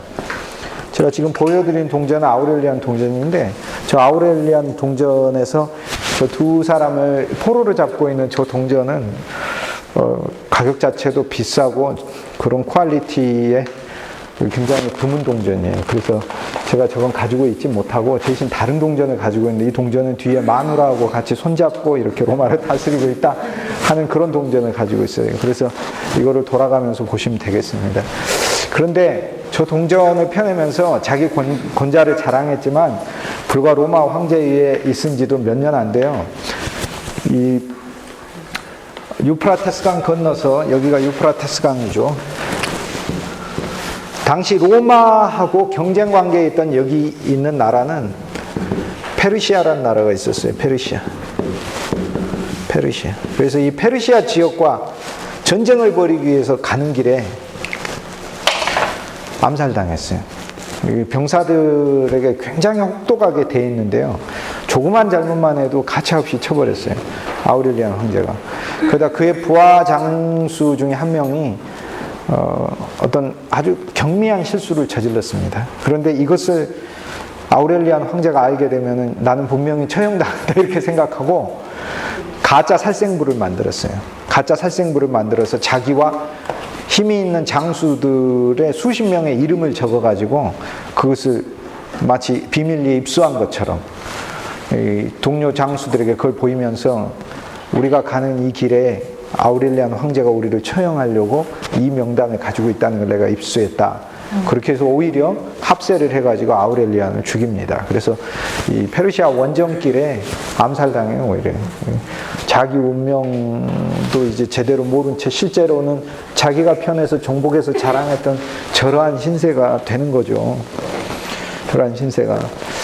이 대혼란기를 끝낸 게 누구였냐면은 디오클레시아누스 황제였었어요. 그래서 디오클레시아누스 황제는 로마에 있어서 이제 정치적으로 유능한 황제로 인정받습니다. 285년에 황제가 됐는데 디오클레시아는 이렇게 얘기하죠. 내가 황제에 20년간만 있다가 물러나겠다. 그래서 지금까지 로마 역사에서 한 번도 보여주지 못한 임기제 황제를 천명을 했어요. 지금까지 종신제였는데 디오클레시아누스는 자기 임기제로 황제를 하겠대요. 285년 이전에 수십 명의 로마 황제들이 50년 동안 26명이 나왔으니까 생각해 보십시오. 230년부터 280년까지 정확하게는 5년 되는 동안 26명 황제가 2년도 못했잖아요. 근데 자기는 종신제가 아니고 20년만 황제한다. 305년에 물러나겠다고 하는 거예요. 그리고는 또 로마도 다 다스리지도 않겠다. 자기는 절반만 다스리겠다 해서 여기를 동로마라고 부르고 이쪽을 서로마라고 칭해서 양로마 체제로 나눕니다. 양로마 체제로 나눠서 동로마가 당시에는 훨씬 더 세금도 많이 거치고 강했습니다. 유명한 도시도 많고, 지금은 서로마 이쪽에 스페인이니 프랑스니 독일이니 이탈리아니 뭐 영국인이 해서 서로마 지역으로 커버되는 이 유럽이 지금 우리들에게는 훨씬 강력한 국가들로 이렇게 보이지만 2000년 전에는 이 동로마 지역에 될 바가 아니었어요. 여기가 훨씬 더 강성하고 세금도 많이 거치고 군인 수도 많고 그래요. 그러니까 디오클레시아누스는 당연히 동로마 제국의 황제가 되겠죠. 그리고 자기 군권을 언제든지 넣어볼 수 있는 경쟁자에게 나머지 반쪽의 서로마를 다스리게 합니다. 그가 바로 막시미아누스 황제죠. 그래서 막시미아누스 황제하고 디오클레시아는 정말로 285년에서 305년까지 20년간 다스립니다. 이 둘만 다스리면 또 위험하니까 밑에다가 부황제를 둡니다. 부황제를 두는 갈레리우스라는 부황제를 두고, 갈레리우스, 그리고 이쪽에는 막센티우스라는 부하장수를 둬요. 그래서 20년 다스리고 나면 막센티우스가 아니고 정확히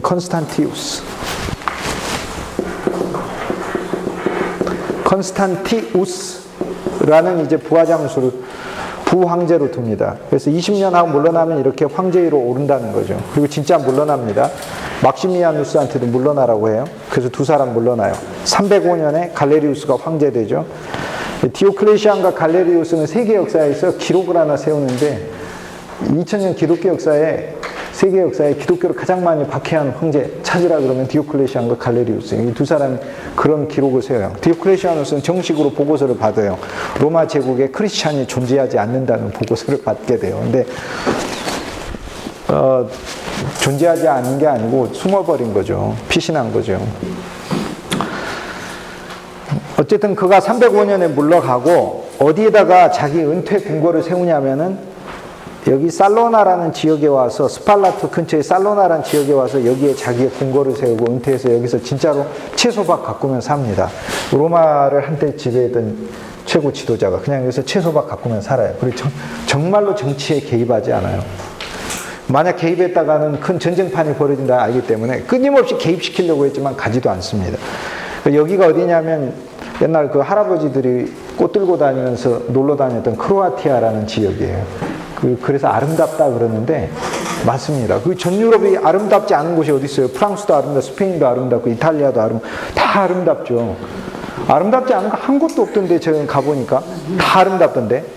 굳이 이야기를 하자면 프랑스가 조금 더 아름다워요. 프랑스가.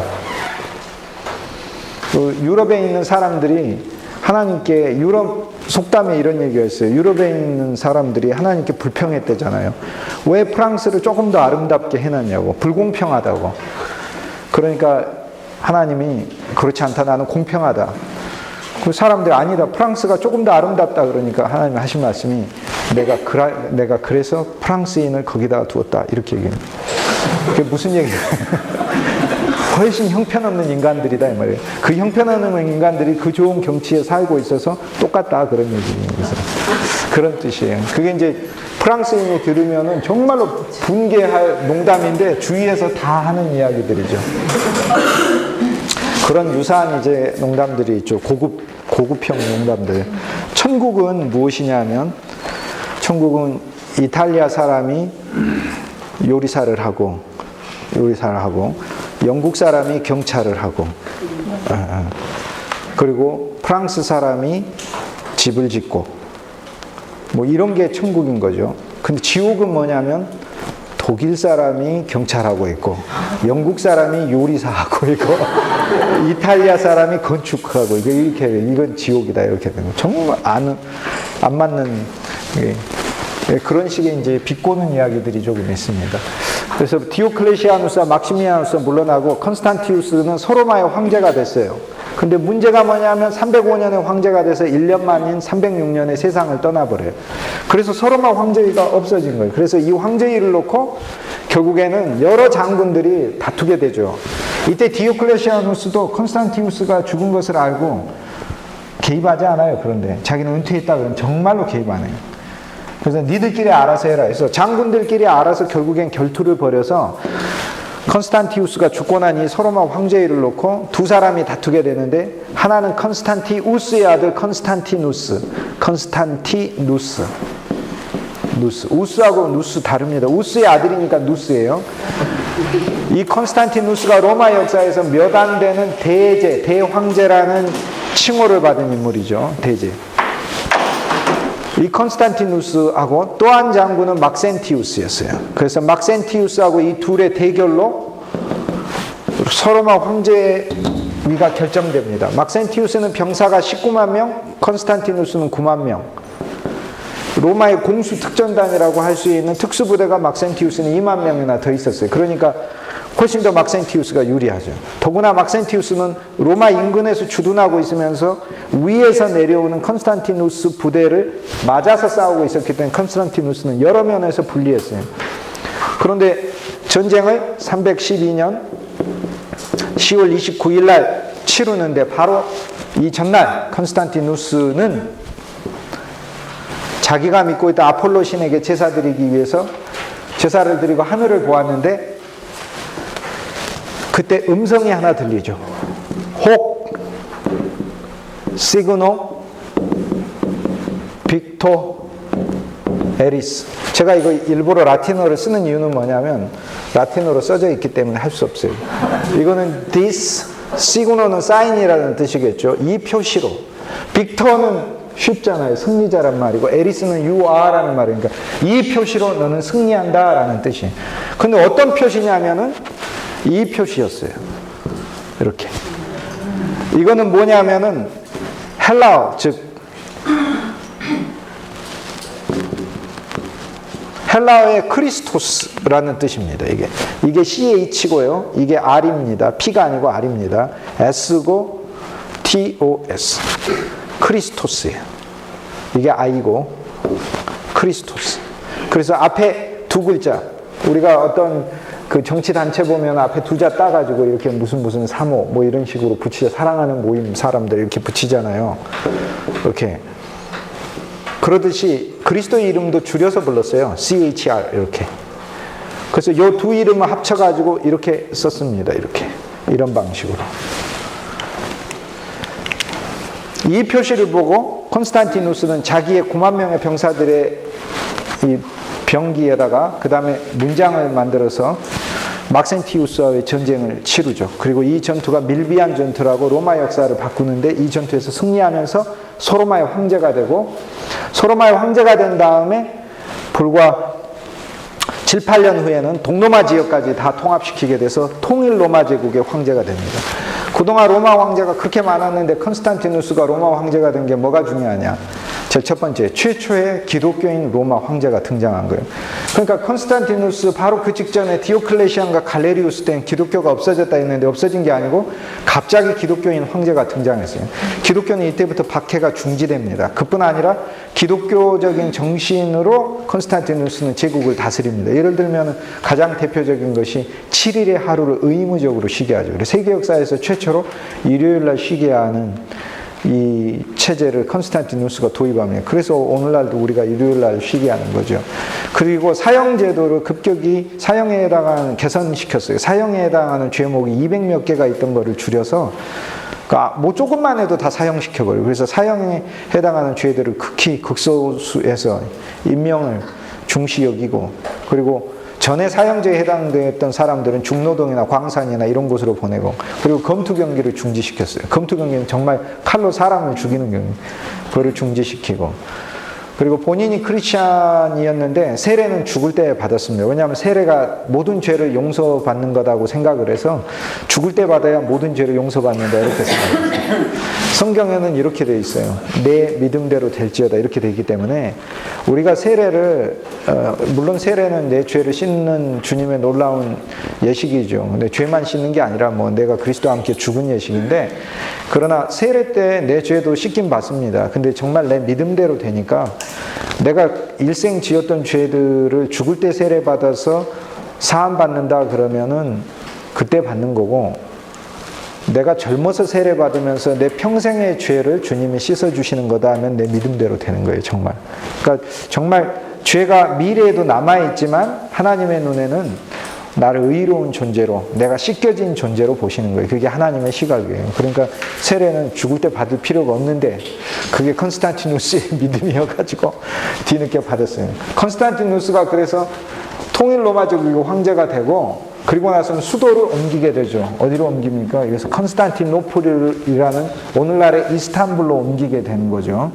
이스탄불로. 터키의 수도죠. 그래서 터키는 이후로 1000년 동안 동로마 제국의 수도가 됩니다.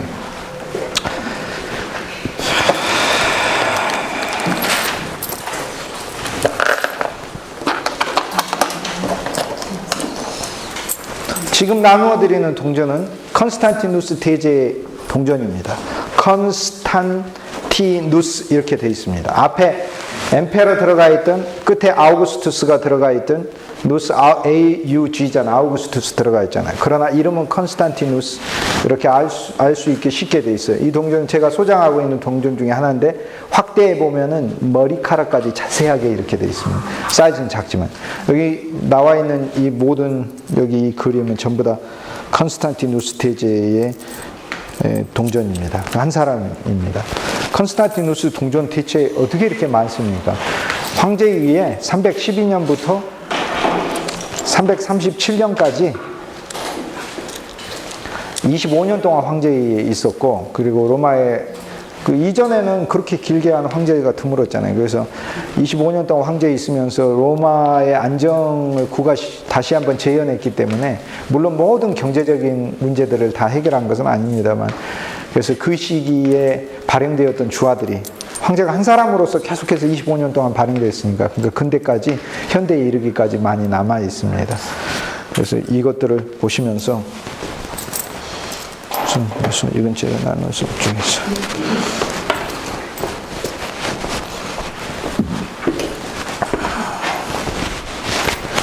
이거요.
어떤 사람은 신경나고 20년 하겠다고 나는 그냥 20년 하겠다고 나와.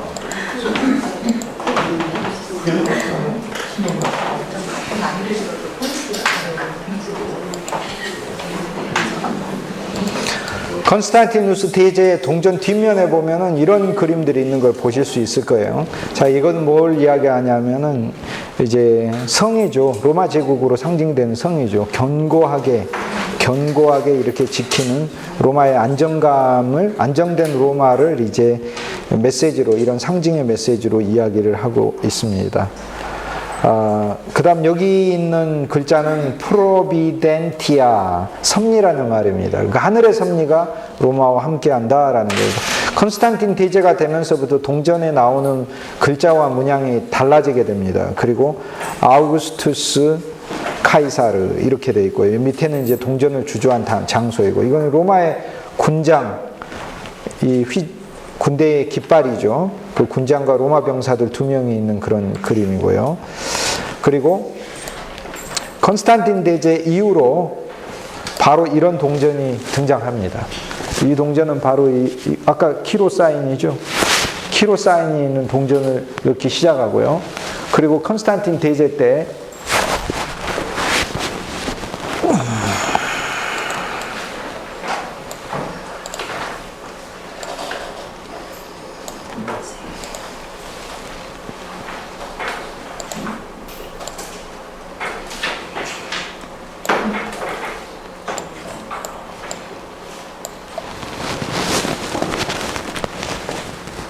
자, 이 동전은 콘스탄틴 대제 아들 시대 때 펴낸 동전입니다.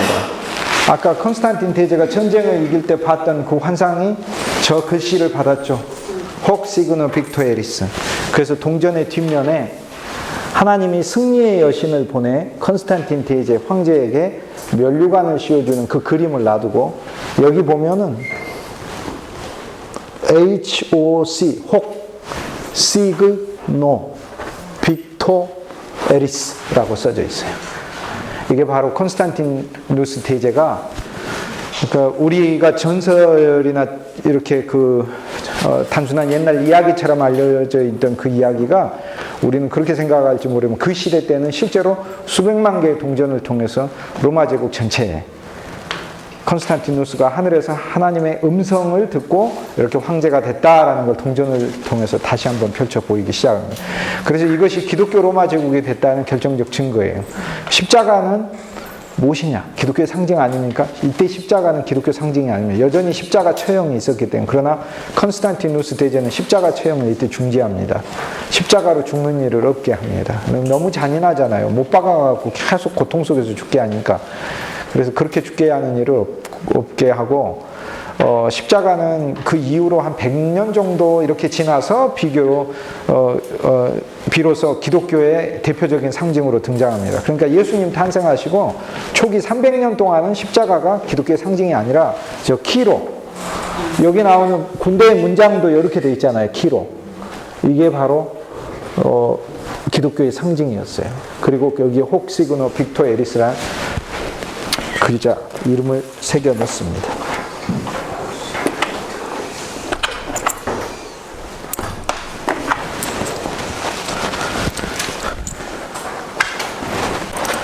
글자를 찾아서 읽어보십시오.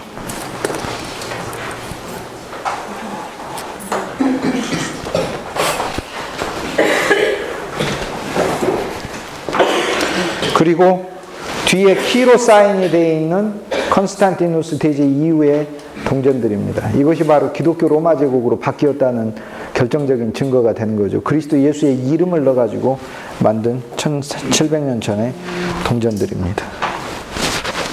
갖고 싶으시죠? 한 30만 원에 그거. 그리고 그뿐만이 아니라 군대 문장에다가 이렇게 작게 키로 사인을 넣어가지고 만든 이런 스타일의 동전들. 병사가 서 있는데 문장에 키로 사인이 있는 그런 동전입니다. 그것을 보도록 하시죠.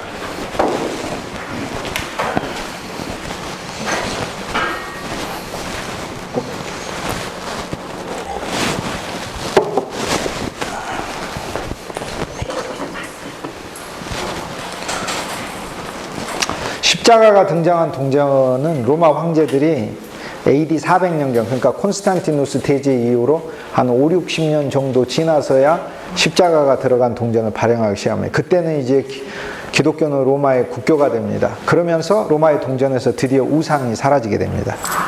우상이 사라지고 나중에는 황제의 얼굴도 사라지게 됩니다. 비로소 이제 사람이 숭상되고 사람이 사람을 자랑하는 그런 식의 화폐를 만들지 않게 되었죠. 그래서 십자가가 새겨진 세계 역사의 최초의 동전들입니다. 이게. 그래서 이걸 이제 보도록 하시겠습니다. 잃어버리겠어.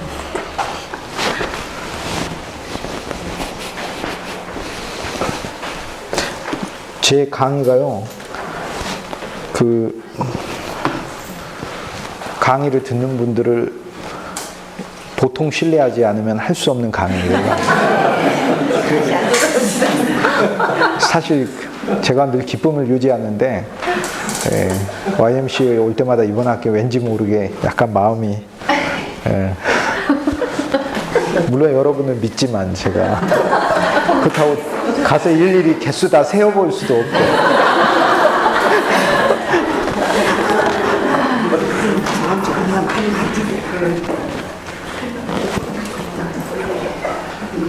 중의적이라는 굉장히 신뢰라는 표현을 그래서 좋은 뜻을 했는데 그냥 중의적인 표현이라고 빨리 생각을 하고 있었어요.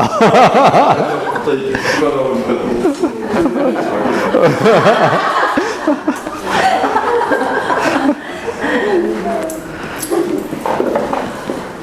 근데 그 키로 사인을 네. 그러니까 해석을 해줬을 거 아니에요. 본인이 그거 보고 그렇게 읽지는 않았을 거고. 아, 라틴어기 때문에 자기 말이니까 아는 거죠. 그게 무슨 뜻이에요? 그럼요. 그 로마 사람은 라틴어를 사용했어요. 이거 라틴어거든요. 로마 사람은 바로 알고, 또 이게 키로가 나타났을 때 이게 그리스도라는 것을 너무나 잘 압니다. 왜 잘하냐면, 좋은 질문이신데, 컨스탄티누스 대제는 어머니가 헬레나라고 크리스찬이에요. 그래서 그의 어머니의 동전도 이제 있는데, 그의 아버지, 그러니까 컨스탄티우스가 이 달마시아 지역이라고, 달마시아는 개들 나오는 지역 있잖아요. 달마시아 지역, 크로아티아 아래 지역, 이 지역에 와서 군사령관으로, 부황제가 되기 전에 군사령관으로 잠깐 머물 때가 있었어요. 그런데 이 사람이 본명이 이제 컨스탄티우스 클로루스예요. 클로루스가 클로락스랑 같은 어근을 가진 단어인데 하얗다는 표백제. 클로락스, 클로락스 같아. 얼굴이 얼마나 하얗고 잘생겼는지 컨스탄티우스 클로루스예요. 근데 너무나 잘생긴 미남이에요. 컨스탄티우스 얼굴 보세요. 정말 미남이에요. 그 아버지 닮았어요. 근데 이 아버지가 꼭 이렇게 생겼어요. 이 다른 사진들은 제 시간 없으니까 다음 주에 보여드려요. 근데 이 컨스탄티우스 클로루스, 그의 아버지가 아직 총각이었을 때 여기 와서 지역을 순찰하면서 이제 날이 저물어서 어느 주막에 머무르게 됩니다. 머무르게 되면서 함께 술을 마실 여인을 요청을 해요. 제가 이제 좋은 표현으로 쓴 겁니다. 다양하게 상상을 하세요. 술을 마실 여인을 요청을 해요. 그러니까 그 여관 주인이 장군을 보니까 너무나 잘생겼어요. 20대 중반의 장군이. 너무 멋있어요. 그래서 아직 10대 후반인 자기 딸이 있는데 그 딸을 장군에게 줍니다. 그래서 둘이 함께 거기에서 한 주일 동안 머무르게 돼요. 그러나 항상 역사의 스토리는 그렇게 머무르고 어떻게 되죠? 헤어지게 되죠. 못 만나게 되죠. 또 뭐가 있게 되죠? 그렇게 꼭 한 주 머물렀는데 꼭 아기가 생겨. 어떻게 그렇게 자랐죠? 원래 그래요. 진짜 그래요. 스토리가. 그래서 아이가 생겨요. 그래서 그 아이가 바로 컨스탄티누스예요. 그런데 그 어머니는 그 아버지가 컨스탄티우스 장군이라는 것을 숨겨요. 왜냐하면은 그런 게 이제 알려지고 로마에 워낙 정쟁들이 있기 때문에 그런 것들을 출생의 비밀을 숨기고 있죠. 그리고 컨스탄티우스가 이 전쟁 때문에 이곳저곳으로 옮겨 다니니까 지금처럼 휴대폰이 있습니까? 뭐 카톡을 합니까? 그걸 할 수가 없잖아요. 그래서 알 수가 없는 거죠. 그런데 이 부근에 다시 한번 10년 정도 지나가지고 오게 됩니다. 그때 옛날 일들은 다 잊어먹었죠. 그리고 아들이 있다는 사실도 모르고. 그런데 컨스탄티우스의 부하 장수들이 이 부근을 배회를 하면서 역시 마찬가지로 그의 옛 애인이었던 헬레나죠. 컨스탄티누스의 어머니니까. 헬레나가 있는 그 여관에 와서 잠을 자게 돼요. 잠을 자게 되는데 말을 타고 왔으니까 장교들이 말들을 밖에다 매놨죠. 그런데 장군의 아들인 컨스탄티누스는 10살밖에 안 됐지만은 아버지의 피가 있기 때문에 장군의 아들이니까 말들을 너무 좋아하는 거예요. 더구나 로마 장교가 타고 다니는 말은 일반 말하고 다르니까 그 말을 가가지고 밖에서 이제 장교들이 잠자고 있을 때 그 말들을 막 지켜보고 이렇게 있었어요. 근데 말들이 울잖아요. 주인이 아닌 사람이 만지니까. 그러니까 장교들이 뛰어나왔어요. 말도둑인 줄 알고. 그래서 소년이잖아요. 말도둑이 많으니까. 그래서 소년을 붙잡고 소년의 손목을 칼로 딱 치려고 할 때 그때 헬레나가 딱 이야기하죠. 그 아이의 손을 대지 마시오. 그 아이는 컨스탄티우스 장군의 아들이요. 이렇게 얘기를 하는 거예요. 근데 이 부하 장교들이 컨스탄티우스 휘하에 있었어요. 그 얘기를 듣고 소년의 얼굴에 등불을 딱 비춰보니까 똑같이 생겼어요. 똑같이 생겼어. 그래서 다시 만나게 됩니다. 만나게 됐을 때 신분이 다르기 때문에 아내로 삼을 수가 없어요. 그렇지만 아내로 대접을 해줘요. 대접을 해주고 컨스탄티누스와 헬레나를 데리고 컨스탄티우스가 함께 삽니다. 함께 살다가 그로부터 7년이 지나서 컨스탄티우스를 디오클레시아누스가 서로마 부황제로 임명을 하는 거예요. 근데 이것이 좋은 일 같지만 정황제와 부황제는 인척관계를 맺어야 됩니다. 양자가 되든지 아니면 딸이 있으면 사위가 돼야 돼요. 그런데 컨스탄티우스는 신분이 로마의 최고 귀족 계급이기 때문에 로마의 천민과 결혼을 할 수가 없어요. 그러니까 정식 부인이 아닌 거예요. 그러면 싱글의 몸으로서 인정되고 있었어요. 그래서 막시미아누스의 딸과 결혼하라고 디오클레시안이 명령을 내려요. 그럼 어떻게 해요? 그러니까 부인과 헤어지게 되죠. 이 부인이 그러면서 기독교 신앙을 갖게 돼요. 너무나 큰 상처를 이길 수가 없어서 신앙으로 이기는 거죠. 그렇기 때문에 그 아들은 잘 알고 있어요. 어머니의 신앙을. 그래서 그것이 키로가 바로 자기 어머니의 신앙이라는 걸 알고 있어요. 근데 그 어머니는 기독교 신앙을 자기 아들이 갖기를 원했지만은 컨스탄티누스는 아니죠. 전쟁의 신인 아폴로를 믿어 로마의 최고의 장군이 되는 게 꿈이었죠. 그래서 소로마 황제위를 놓고 전쟁을 벌이기 전에 아폴로 신에게 예배를 드렸는데 그때 오히려 나타난 것은 이제 하나님의 음성이고 저 그리스도 예수의 표식이었죠. 그럼 왜 그랬느냐? 하나님은 콘스탄티누스가 필요했기 때문이죠. 그를 통해 새로운 시대를 열어야 되니까. 이로써 이제 기독교가 로마에서 박해가 중지되고 이 이후로 로마에서는 사실상 거의 기독교 박해가 이제 없어지게 됩니다. 그래서 이 이후로 기독교가 전 유럽에 이제 퍼지게 되니까 그래서 오늘날에 우리가 부르는 이제 기독교 유럽이라는 게 또 기독교 서양 세계라는 게 이렇게 형성되게 되는 계기가 되는 거죠. 이제 그거를 위해서 이제 하나님께서 이런 역사를 일으켰다. 뭐 이렇게 해석할 수 있습니다.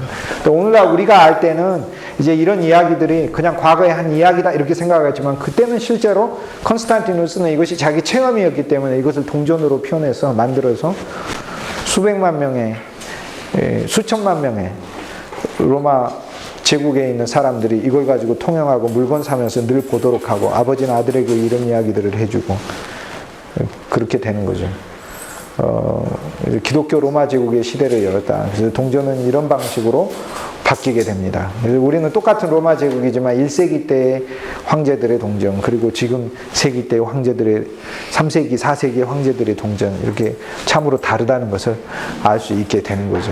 그래서 그리스도 예수의 이름을 가진 이런 동전들조차도 로마 제국에서 수백만 개가 찍어져서 돌게 되면서 아, 시대가 정말로 바뀌었구나라는 사실을 이제 사람들이 실감하게 되었죠. 이런 식의 이제 주조 문화를 본딴 게 달러의 In God We Trust. 우리는 하나님을 믿습니다. 이거 새겨놓은 거 그런 것이다 이렇게 얘기할 수 있겠습니다. 그래서 달러에도 그 글귀를 써놨잖아요. 우리는 하나님을 믿습니다. In God We Trust. 이렇게 다 보셨습니까? 어디까지 보셨습니까? 맨 뒤에. 맨 뒷줄 보셨습니까? 저기 있는 동전들 중에서 키로 사인 보셨죠? 큰 동전?